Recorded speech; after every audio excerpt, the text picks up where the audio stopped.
Welcome everybody to Art of Advisory. My name is Hector Garcia, and I'm here with my co-host, Kirk Bowman. Hey, Kirk, how are you? I'm good, Hector. What's going on, my friend? So we just came back from a big show from Scaling New Heights, based out of Atlanta, Georgia. Both of us spoke different sessions, and there was quite a bit of this sort of overwhelming message that that computers are taking over, and that artificial intelligence is taking over a lot of the mundane tasks. I guess that was the theme of the show anyway. It's not like it was supposed to be anything else other than that. But what did you take from the show? What were some takeaways that you had from Scaling New Heights this year?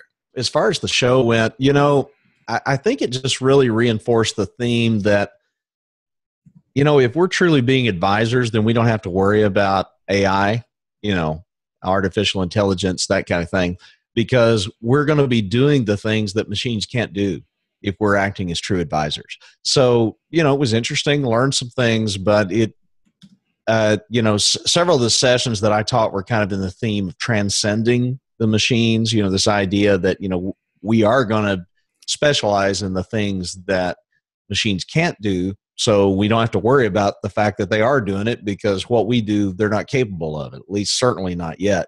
And all that boils down to things that require judgment. And it's the use of judgment in our practice as professionals that really is the most valuable thing. We just got to get up the courage to use it. What about you? Yeah, you know what? I until you said it, it didn't click what you just said. But I think you're absolutely right. I think that our theme of a show is Art of Advisory, and if you are focused on being an advisor, I don't think a machine could ever replace us. I mean, that's as insightful as it gets. I think that the show lacked that message. I believe. I believe that there was just a lot of just sort of the technical points that were making, the technical points that the computers are getting more intricate. They're becoming more ubiquitous. That software and automation is becoming more and more part of everybody's everyday life, and it's coming to a point that we don't notice it anymore. Like there are things happening behind the scenes, and we don't notice them, and they're just making our life a lot more convenient. Like you take Facebook for example. When you log into Facebook, a lot of the information about your entire network is being curated for you.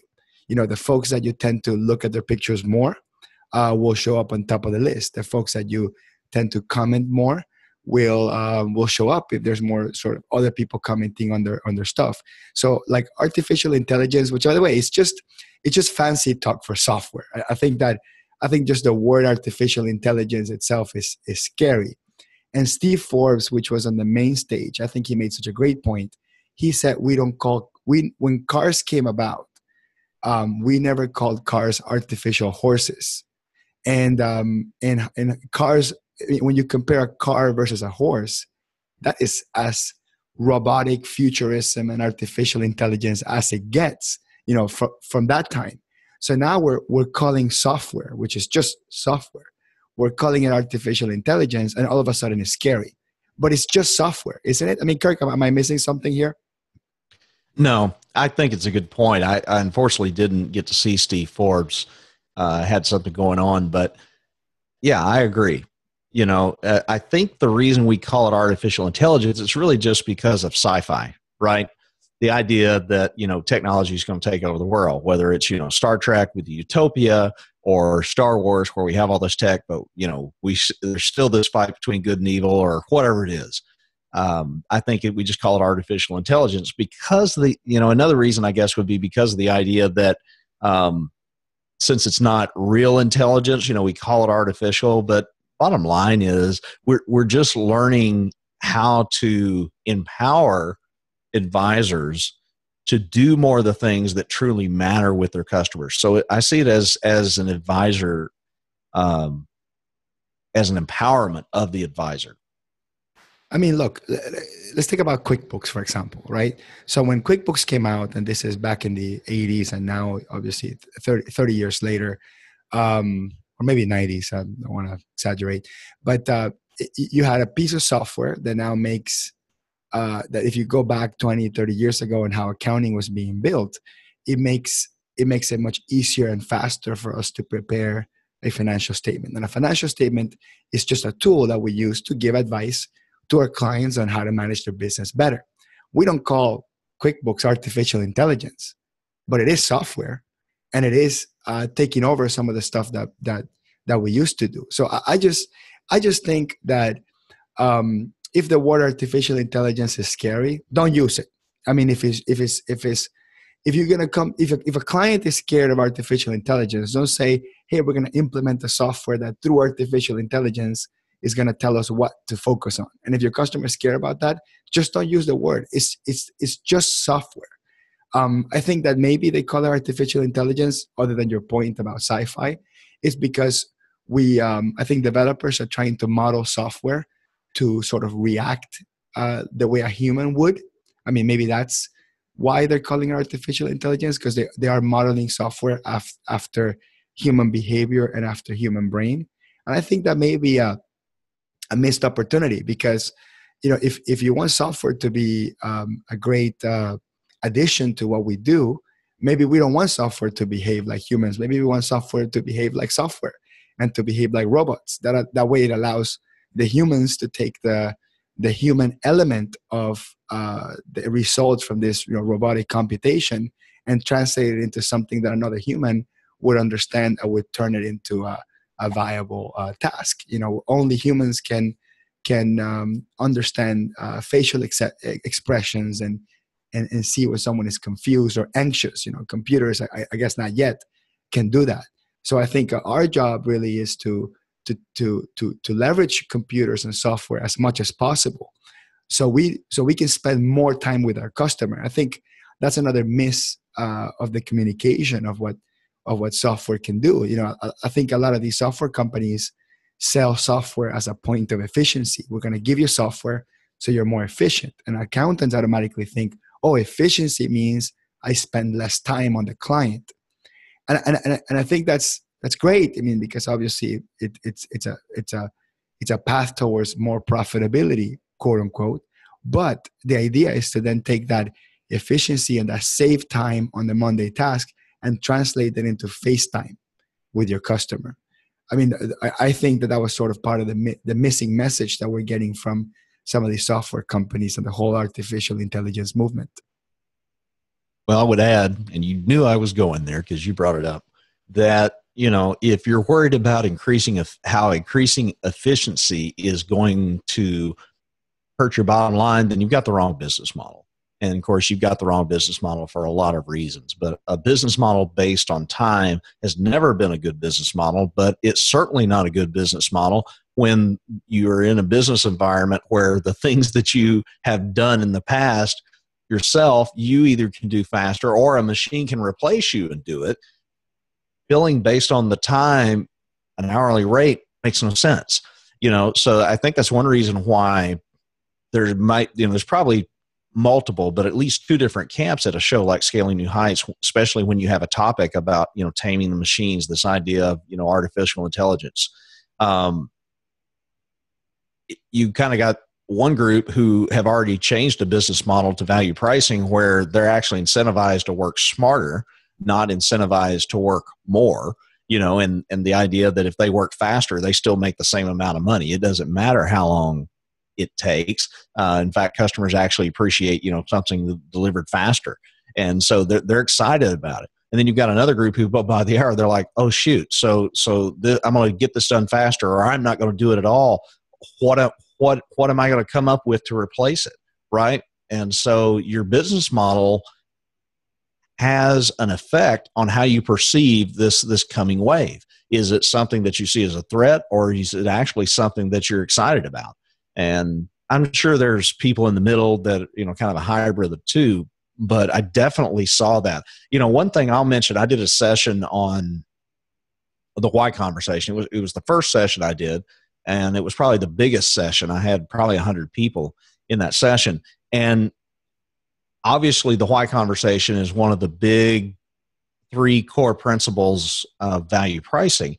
And it was interesting. I didn't label the session value pricing. I just said we're going to talk about why. And I just made an assumption that anybody who was interested in talking about why was going to be interested in a business model that fit that. Not necessarily. And the way I found it out was I mentioned at one point, the idea of time came up. I think somebody asked a question and I said, I'm not going to bash the timesheet. And I literally got applause for not bashing the timesheet, which totally shocked me, but that's an idea of, I kind of had the two audiences in the room. I literally had, they were interested in why, but yet I still had one group who probably, was more worried about technology replacing them because their business model is based on effort, versus a group who wasn't worried about it, was actually excited about not having to do as much and still be able to make the same amount or more. I think some folks, and I think it may be one of the reasons why you had those two groups and some people actually clapped because you said, I'm not going to mess with the timesheet. I think that there are a group of people that have the mindset that they want to transform, but they want to do it in steps. They want to say, okay, I'm open to to expanding my conversations with my client, but I'm not open to getting rid of the timesheet yet. I'm opening to charging some flat fees, but I'm not ready to get rid of the hourly rate yet. I'm open to offering more advisory services, but I'm not ready to give up compliance work yet. I think a lot of folks just get a little bit overwhelmed by this multi-tiered message that you have to transform everything and basically flip your practice upside down. And I would say, look, I sympathize with some of those folks, and I would say that's okay. I mean, some transformations can take 5 years, and 5 years is a good timeline. If you're going to completely transform your business model and take 5 segments of it and do it one per year, I think that's totally okay. But I'll tell you, sometimes a lot of the genius comes from completely disrupting it and doing it all in one shot. That's why a lot of folks like you and other folks that are trying to advocate for a different business model are saying, no, there's a multiple layer of things you need to do. You need to get rid of hourly billing. You need to get rid of the timesheet. You need to spend more time with your clients. You need to price higher. You need to offer options. You need to change your entire business model. And that just becomes really overwhelming for folks, on top of the fact that they have to deal with all these new technologies that are coming into play. And it sounds and it feels like it's going to threaten our livelihood. And I think you have two choices. You can either just wait for change to happen to you, or you can ride the wave and change with the times yourself. So, just as a general suggestion to anyone looking to transform their practice, I think it's okay whichever route you go. Just kind of keep an open mind that a lot of us that I will be advocating a business model change will probably throw multiple things at you at the same time. With that said, Kirk, I want to give you some kudos because that first session you taught, you had no projector screen. For whatever reason, in that classroom, they didn't have the projector screen ready. And you had to teach for 100 minutes without having any slides. And you know what? One thing, what I'll tell you, that class was really highly rated. I was speaking to folks afterwards, and they were just pretty much very content with the class. Maybe you're great at teaching, or maybe it was the first class, so they're very excited. Maybe a combination of the two. But the fact that you pulled it off without a projector, it's both great kudos to you, but also, do we actually need slides to have impactful conversations with people? And that was something I took away from it. I was like, could I present a great piece of content without having slides at all? And I think it's very achievable. I think you pulled it off. The advantage of that is you won't know when I go off script. I said the disadvantage of that is you won't know when I go off script. So it's interesting you bring that up. And thanks for the compliment. I appreciate that. I've had stuff like that happen before, so it wasn't the first time that I've had to kind of, move forward with some technical challenges. But, one thing I want to ask, and it's been so, I'm going to get on my soapbox, but I don't know any other way to unpack this. So, so first of all, do you need slides to speak? I think not. Okay. And I think there's, the slides where, it's bullet, somebody brings up a slide, it's got 6 bullet points and they go through every one.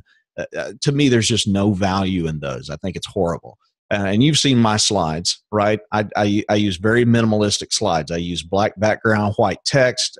It's either typically one or two words, a key term, or sometimes it might be a quote. But I mean, my slides are very minimalistic. And one reason is I don't want people focusing on slides. I want people focusing on the content. But it's interesting.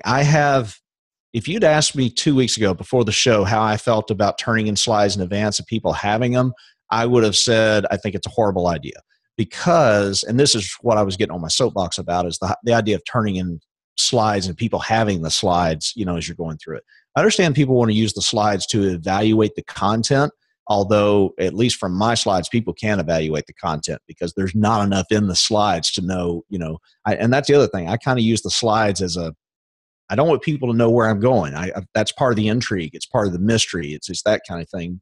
So I understand people looking through a catalog and trying to evaluate the session based on the slides, but then I would go, okay, so the description and the learning objectives aren't enough, but I don't know. I don't like having to turn in slides in advance, other than I know it helps the show know that we're prepared, but at the same time, I'm always tweaking my slides, a day or two before, because that's really when I put in the hard work about how, I can take a session I've done before. I'll rearrange it. I'll have a new idea. I'll say, you know what, that didn't work. I'm going to put this in. I do all that kind of stuff. I don't know. Talk to me about that. This idea of people having the slides in advance. I guess the one idea I heard, and then I will turn it over to you. The one idea I heard that I can understand, some people said they follow the slides and they literally take notes like an app with the slides, which is interesting because my thumbs don't work that fast.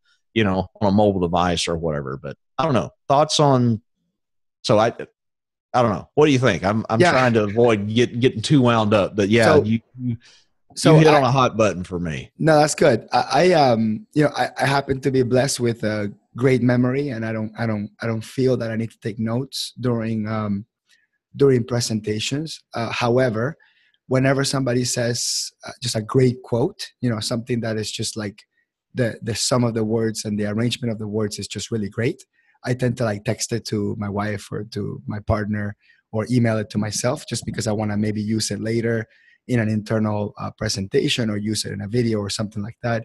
But I do reserve those notes for those few moments of high impact. And I think that when you are taking notes throughout the entire presentation, nothing really stands out. So my style really is I wait. Out of 100-minute session, I may get one quote that I absolutely love. And that's the only thing that I take with me. And I do remember the general session more or less. But I think, Kirk, it matters on the session too. There are sessions that there's absolutely no way that you go to a conference for 4 days and you take 8 to 10 classes and take 0 notes and somehow come back and become a transformed person. It's just not possible.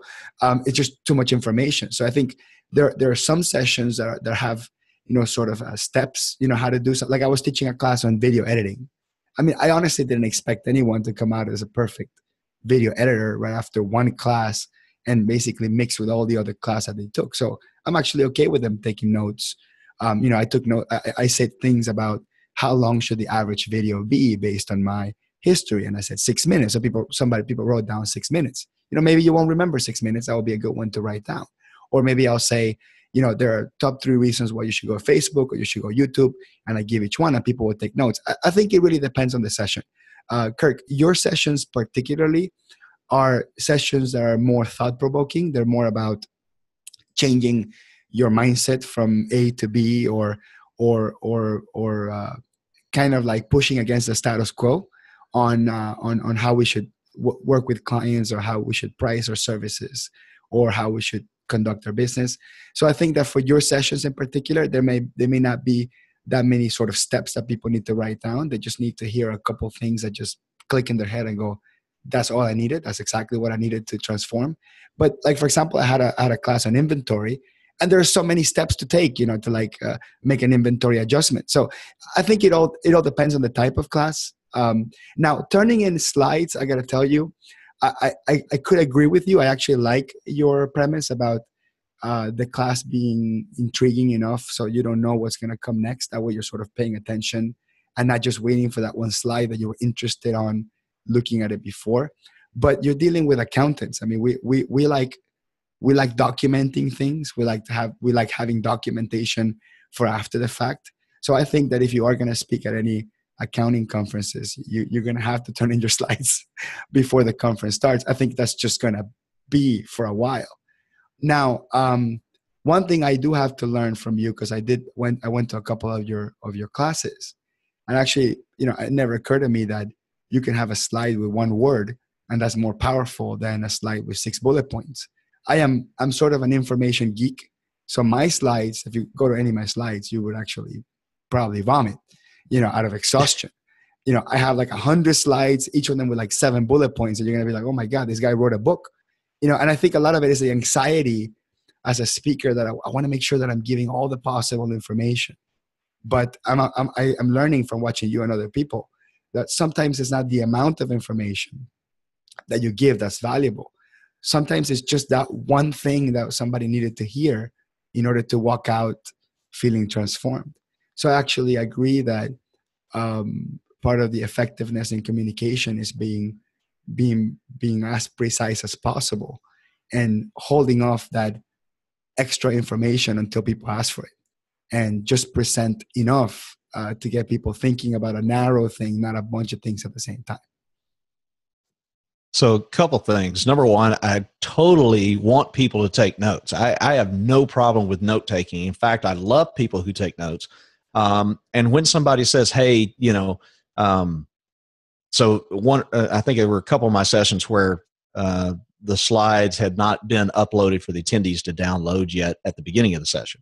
And, when somebody says, hey, where's your slides? I take notes with them. I get that. I can understand that. And I want people to take notes. By the way, that is one reason why my slides are sparse, is because I want to force people to engage. One way I force them to engage is they have to listen. Number two, they have to take notes. If my slides have everything I say and all my bullet points, then, what's the point, right? So I totally get that. I love people who take notes. I take notes, and I think note-taking is a skill that can be learned.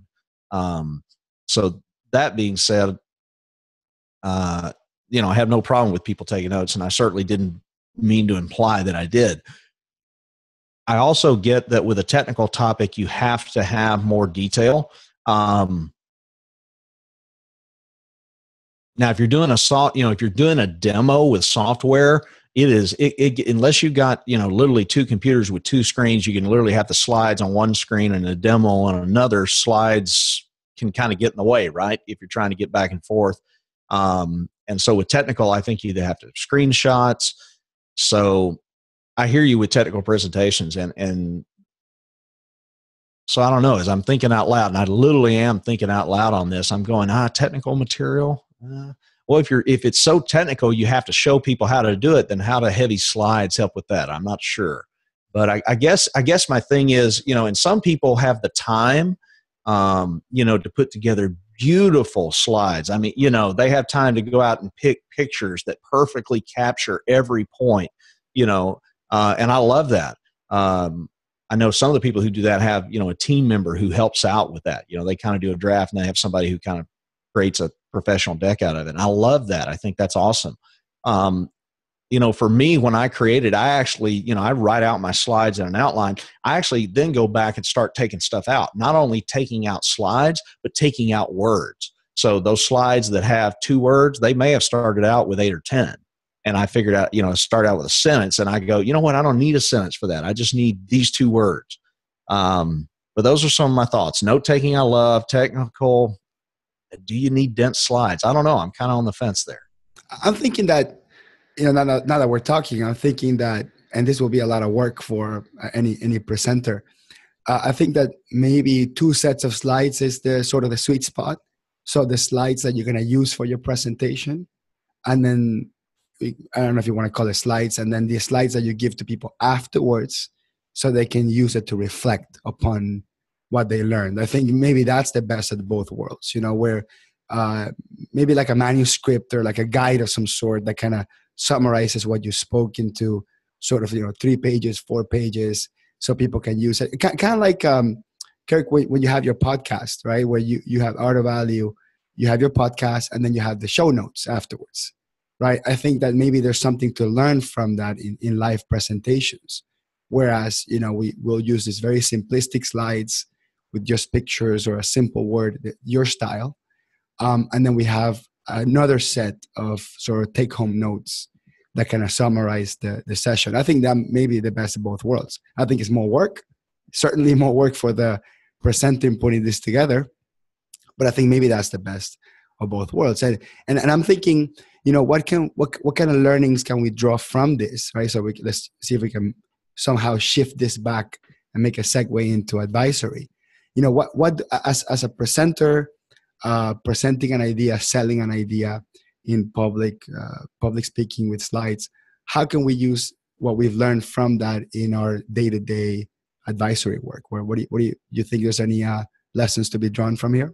I'm thinking that maybe best of both worlds is we have two sets of slides, the ones that we use to present and the ones that we give to take home, which have two different styles of content. The take home is a summary, kind of like show notes of a podcast, and the presentation is just used to add some value to your non-technical sort of thought leadership type of presentation. My question to you is, are there any lessons we can draw from that in our sort of day-to-day one-to-one advisory work that we do for our clients?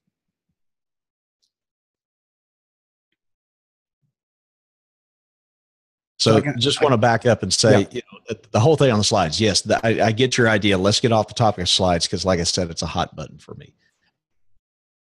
I think how can we take some learning from that and apply it to advisory? I think number one, preparation is good, but the right type of preparation.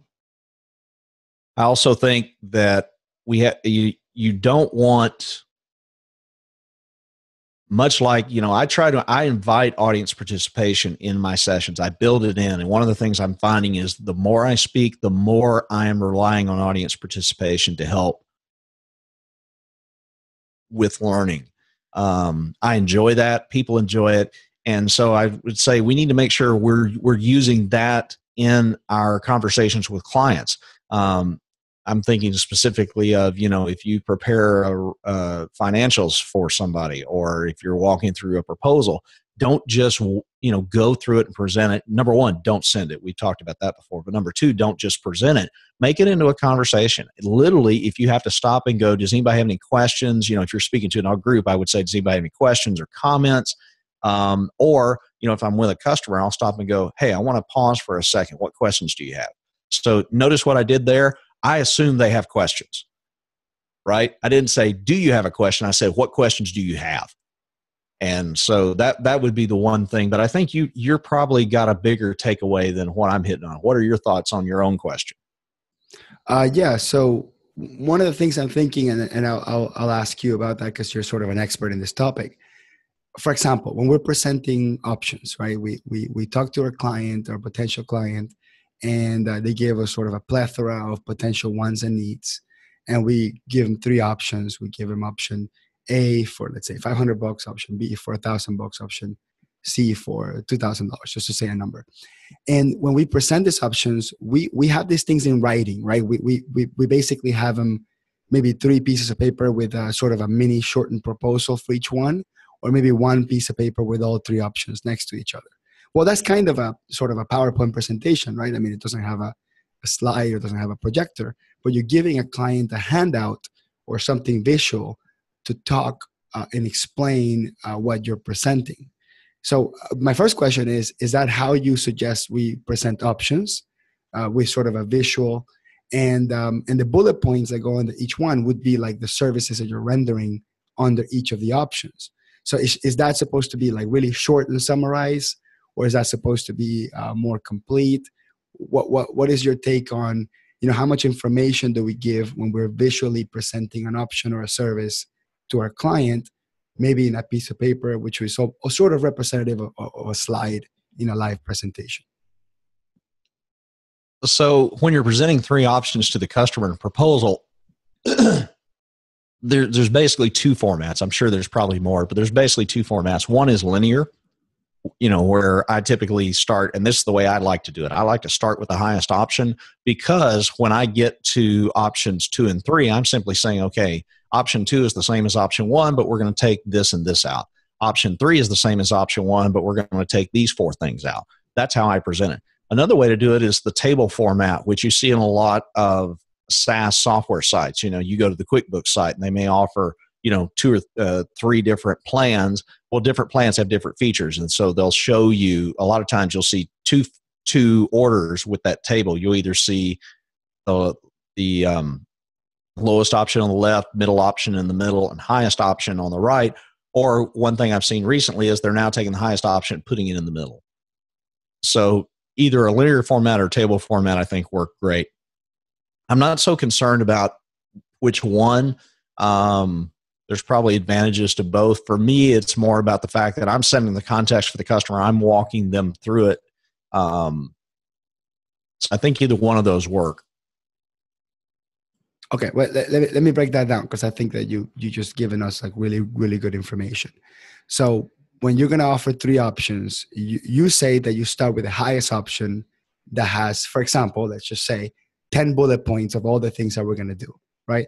Reconcile the bank, give you financial statements, a monthly coaching call, 2 hours of training, or maybe half day, so we don't do hours, half day of training to your staff, follow up with a particular strategy plan or business plan, whatever it is, right? So you put all the bullet points, you say, this is the top tier service that we can offer. Then on then you take that away. Let's just say that's 1 page. You offer the next one. You're going to say it's going to be the same thing as this, but we're going to take away these 4 bullet points. And this is the price. And then we're going to go to the next one, which is the same sort of system. And we're going to take away this 3 or 4 bullet points. So that's one approach that you like, which you start with the highest option. You give all the services that are included, or let's call it the scope, and you take them away as you go. Is there a particular reason, maybe psychologically speaking, why you go that approach, where you take away instead of add? Is there something in significance to that? Oh, definitely. We want what we can't have.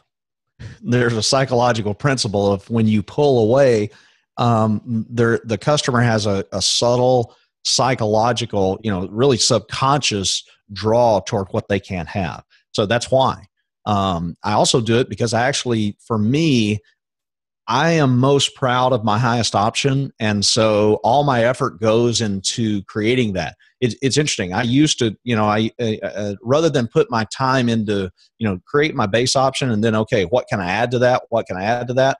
It's easier for me just to write out the highest option, the best thing I can think of, put all my creativity into that, and then just start pulling stuff out to get the lower option. So there's a psychological effect that with the customer, but then there's also just the practicality of I really put all my effort into creating one amazing option, and then I pull stuff out to get the lower ones. Now, sometimes I already have in mind what I will pull out. Sometimes I don't. Literally, sometimes I don't know what my other options are going to be until I've written the top option.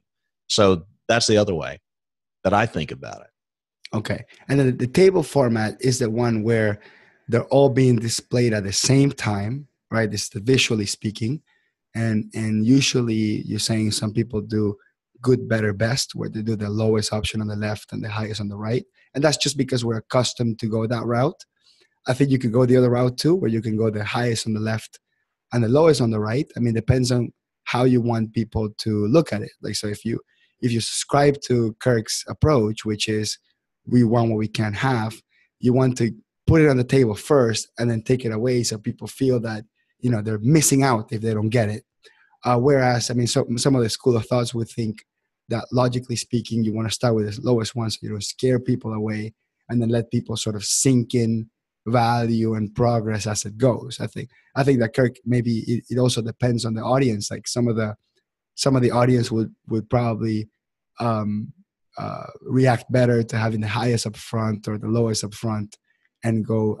So that could change. But I do like the fact that if you listen to your customer very, very, very well and very intently, and you start by saying, look, after we spoke for 45 minutes or so yesterday, I had time to think about what are all the deliverables that you want.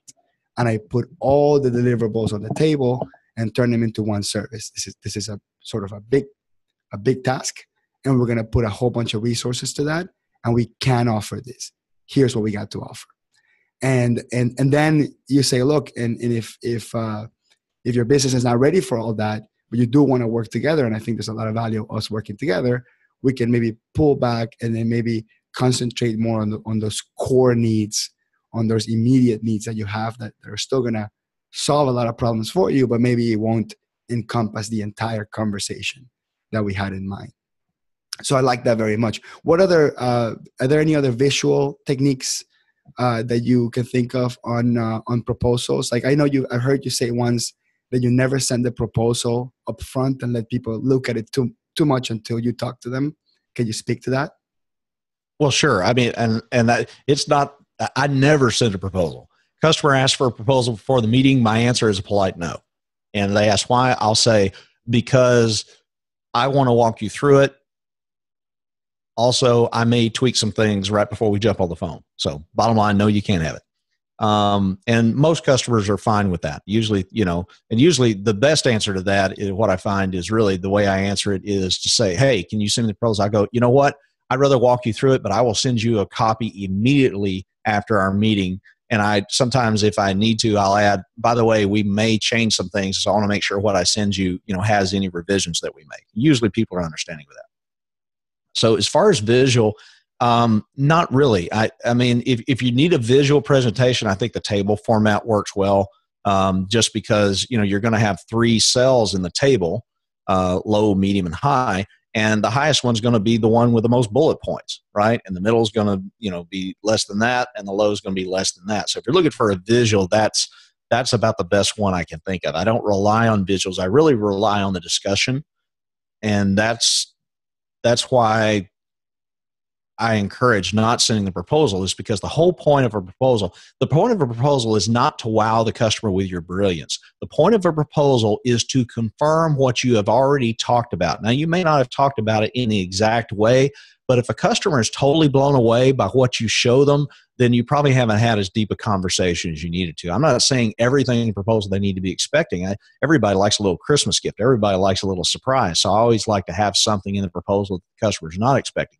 But at the same time, I want to walk the customer through it because I want to set the context. I don't want them to get it in advance and read through it and start making decisions about what they want to buy or how they think it's should be done. Or better yet, if they had bad pizza for lunch and they have an upset stomach, or they had a fight with a coworker or a spouse, I don't want any of that affecting the context of how they read the proposal. And I really don't want them reading it. To be honest, what I want is a conversation, and I want the proposal to be the best it can be. And part of that I found is, even though I have, done my due diligence, bottom line, they are going to ask questions and say things that are going to cause me to revise my thinking. And my best thinking is not my best thinking until it has survived interaction with a customer. And survive interaction, I make it sound negative. It's really something positive. I want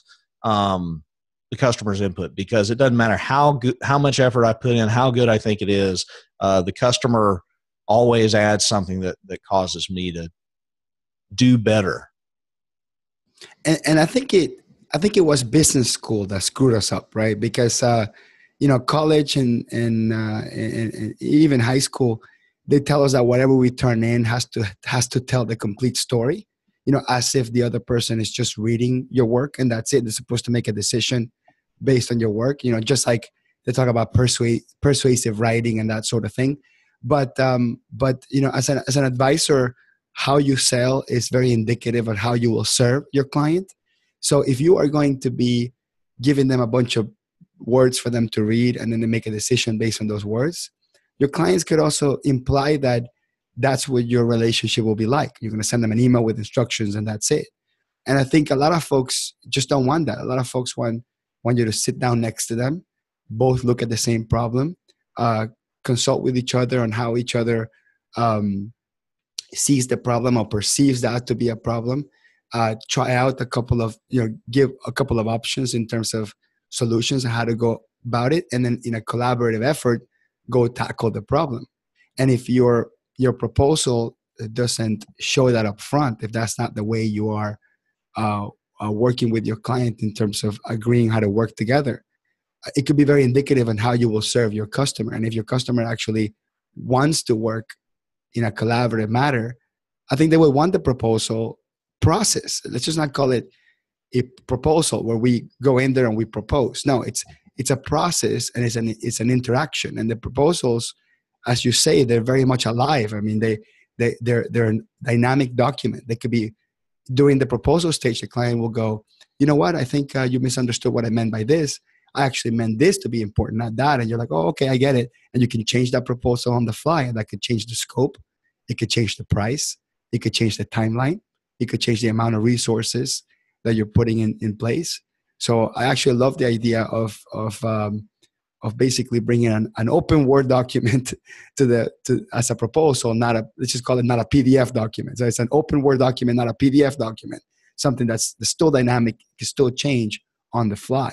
Now, one thing I tell you that I heard from Blair Enns, the person that's been in your podcast before. He's the author of a book called Pricing Creativity, a guide to something about the billable hour. And he says that before you go out and write your proposal, it's important to give your customers some sort of guidance so that you can gauge right off the bat to see if there's any objections. So I don't know if you heard him say this, but I think this is brilliant. When you're done with the first conversation, before you come back with the proposal, you say, look, you've given us a lot to think about. I think I'm going to offer you some options on what we can offer. The options will range, and you say this right before you leave. This is like your finishing statement before you leave. The proposal will range anywhere between $5,000 to $15,000. I'll get back to tomorrow with some options, and that's it. You end the conversation like that. And by giving them that pricing guidance, you're not committing to a number. You're giving them a wide number. Maybe you're even risking at giving the wrong guide if you go back and realize that your lower could be lower or your higher could be higher. But it just gives you a good idea, more or less, if the client has an immediate objection, maybe about the highest one or the lowest one. You want to hear that right there and then. That way, when you come back and to bring your proposal, you don't get completely blindsided by the fact that you're giving a proposal that contains a dollar amount that's way within budget. Within that budget range. So I don't know if you heard that before, what you think about that, because although we're talking about proposal, which is just scope and words, we haven't even talked about pricing. Pricing will at the end basically rule the entire conversation, right? Or it would be contextually speaking, it will take over the conversation once prices are given. So don't we want to have some preemptively speaking, have a sort of an idea of what the price range or budget looks like before we come back with our proposal? So first of all, yes, Blair has a new book. It's called Pricing Creatively. And part of the play on words there is Blair is a consultant kind of in the creative space, meaning advertising, graphic design, all that type of stuff. And one of the points he makes in this book is you should actually, Ron Baker has an axiom from Verisage, the quote a lot, price the customer, not the service. Well, Blair puts that into practice by quoting a price to the customer before he ever gets to scope. He wants to quote a price during that first range. Some people might call it, testing the water, finding out what the budget is, finding out what they're willing to invest. But he literally has the why conversation. Then he goes, okay, and he might give them a range or he might just give them a price, but he basically prices the customer in advance. And Blair says, look, I'm not willing to spend all the time it takes to put a proposal and scope together if they're not going to buy off on the price. So let's just get it out there at the beginning. That's kind of what you're leading to. So that is, I think, a very advanced pricing technique. I think learning to price completely without scope is kind of like, trying to learn trapeze without a net. I think it's certainly a way to go. And I certainly get there. I mean, there's a lot of times I haven't got to the point where I'm quoting the price to the customer in the first call. A lot of times because the why conversation winds up being, 2 or 3 conversations with me and my customers because the projects are more complex. But I definitely am already thinking, some numbers in my head. I first call, obviously I've come up with, before I've ever come up with the detailed scope. I may have an idea of what the scope might be, but I haven't gone to the detail to write it in a proposal. So yeah, that's what Blair's talking about is, price comes first, scope comes later. And there's different points of view on that. I think you definitely have to have a scope, but yeah, certainly that's one way to do it. And I think there are advantages to it. the other thing that he said on that same podcast, which it all has to do with this whole, scoping, pricing, and presenting.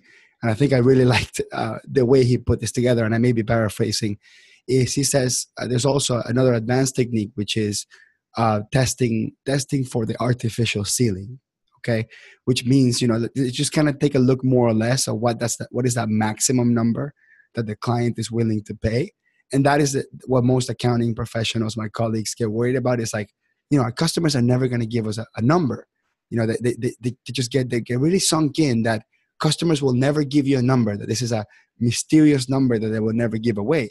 But one of the things that we fail to see is that in the accounting profession specifically, our work could have impact in people's bottom line. Just like he does on advertising, of course, which is something that has an impact on sales. But our work can have impact on bottom line. I mean, accountants can save people money on taxes. They can save people money on finding overage of expenditures. Some accountants, when they're really good at pricing, they can help their clients pinpoint what products are underpriced or not making enough margin, or helping them figure out which are the big money makers so they can promote those, not the little money makers. So there's a lot of work that accountants can do that has a direct impact on the bottom line. So one of his techniques, advanced techniques that he mentions to test the artificial ceiling, is to say, after you figure out what the clients want and you talk about results, and let's say, for example, the results happen to be where the customer says, look, one of the results I'm looking for is a better bottom line, or one of the results I'm looking for is a reduction in taxes, or one of the results I'm looking for is to cut a staff member or two, and through the work that we'll do together, we'll be able to maintain our operations and at the end have more profit. So if you could guarantee the result, and this is kind of like a really advanced technique where you tell your customer, look, if we could guarantee that result, let's say, for example, the result is, just to say a number, $20,000 in the bottom line. If we could guarantee the results, and I'm not saying we could, but hypothetically speaking, if we could guarantee the result of 20,000, you think it would be fair for me to price it at 25,000? I mean, at 2,500? Oh, sorry, 5,000. Let's just say 25%. So 5,000. So would it be fair that if we could guarantee a result of 20,000, you think it will be fair for us to price it for 5,000? Or you can use any multiple, right? But 20 to 30% of that result. And most of the time, when you frame it that way, and the customer goes, "Wait a second, you can guarantee $20,000 impact in my bottom line?" You can say, "No, not necessarily. I'm not saying I can, but I'm saying hypothetically speaking, if I could add some language to my contract where I would guarantee those results, with pricing at a 5,000 or 10,000 make sense to you?" And if the customer at that point says yes, you are already probing that artificial ceiling. However, it is tied with a guarantee of a result. And I think that's another just a piece that a lot of accounting professionals get extremely worried about, is that, oh, we're accountants, we should not be guaranteeing any results. Well, why not? Why not? I know it's risky. It's going to be, somebody's taking a risk. Look, your customers are taking a risk by dishing out a couple $1,000s to pay you, not knowing what the result is going to be. So why are accountants so afraid of taking a risk and guaranteeing some sort of result, whatever that result may be? I don't know, Kirk, if you have any thoughts of that, or if you had a class that you taught risk. What kind of, when you were telling people run towards risk, what reaction were they giving you? Well, and that class was really about teaching the truth that business, you cannot have a business without taking risk, that being an entrepreneur is about undertaking risk. And, so many times we want a sure thing nowadays, and helping the accountants and bookkeepers in the audience in that particular session, to realize, number one, that they need to undertake some risk. Accountants tend to be very risk averse because, they are so focused on the historical numbers, and trying to help them, look forward and begin to look into the future with their customers, but also realize they're doing it in their own business and they need to help their customers do it as well, because their customers are also running a business that is based on taking risk, and profit comes from risk. So that's what that class was about. But a word that you mentioned that I want to get back to is the guarantee. There's multiple types of guarantees. And we talk about offering guarantee. There's a couple guarantees that I think are very easy to put in your proposal because you kind of offer them already. They're just unstated. One is a service guarantee, which basically says if you're not satisfied, we'll do what it takes to make you happy or refund all or a portion of your money. And then there's a price guarantee, which is actually a benefit to both you and the customer. All guarantees are a benefit to both parties, but particularly a price guarantee because it says this is a fixed price for a fixed scope of work. If the scope of work changes, we're going to issue a change request with the new scope and price. That sets the precedent with the customer that, hey, if there's a change, we are going to give you something in writing. So the price is not going to go up, but also sets the expectation that if there is a change, there will be an additional price to pay because it's something that's out of scope. But the third type of guarantee that you're talking about is guarantee the result. It is more risky than the others. The reason guaranteeing a result is risky is because a lot of times the results that our customers are seeking doesn't totally depend on us, meaning the professional. It depends on the customer. In other words, my ability as a professional to guarantee that result is out of my control. So when you're guaranteeing a result, now I guess you could guarantee a very conservative result, but the more risky the guarantee, the higher the price should be paid for it. So if you're guaranteeing a result that requires a bit from the customer to get it, you're going to help them get there. Then number one, you need to make sure that there's a price tied to that, some type of bonus or incentive to make it worth it. But also realize, it's kind of hard to do that. I think it depends on whether if you're delivering a similar result, customer after customer after customer, like you're an e-commerce consultant and your job is to help customers increase sales. And on average that your customers see a 15% boost within 6 months and you want to guarantee that, fine. You've got results. That's something, that you can guarantee. 15% increase is valuable to a customer. It's something you're fairly confident in your ability. Now, if you're going to stretch out there and go, well, I'm going to guarantee double that. Now, here's one concept that I've thought about before and I've never experimented with, but actually using different guarantees and options. So like you could literally have the difference in two options literally be, okay, with option B, I'm going to guarantee a 15% result. With option A, I'm going to guarantee a 30% result. I've never tried that, but certainly could fall in line. Yeah. And just to kind of wrap things up, sometimes some of these results, as you mentioned, they're beyond our control.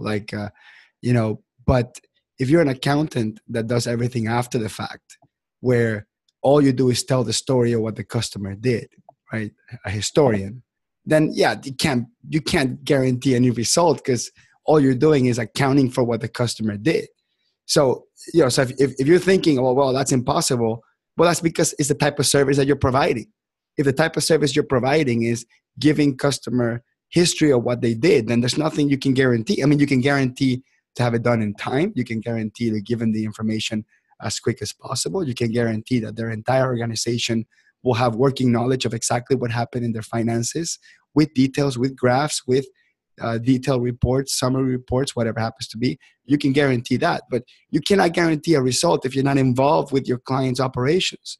So the type of work that you have to do something like that would be different than what a traditional accountant does. You're going to have to work with your client in a weekly basis. You're going to have to get into the warehouse and help them clean up the warehouse. You're going to have to listen to the sales process of the salespeople. You're going to have to give them your opinion about how they're spending money in marketing. You're going to have to measure the results of their marketing. I mean, there's just a lot of things that we can do as accounting professionals, even if we're shy, even if we're not experts in marketing, but it would really fall outside of the realm of what traditional accounting professionals do. So in order to do something like that, you may also have to transform your business model as well. So Kirk, we're up to the hour now. And did we miss something important? Do you want to mention something else before we wrap things up? I just want to reinforce what you said is that if you're, as a professional, only focused on history, there's really not much you can guarantee. In order to guarantee things that matter, you have to be focused on the future. And focusing on the future involves taking risk. Absolutely. I don't think I could have said it better. Thank you, Kirk, and I'll see you next week. See you.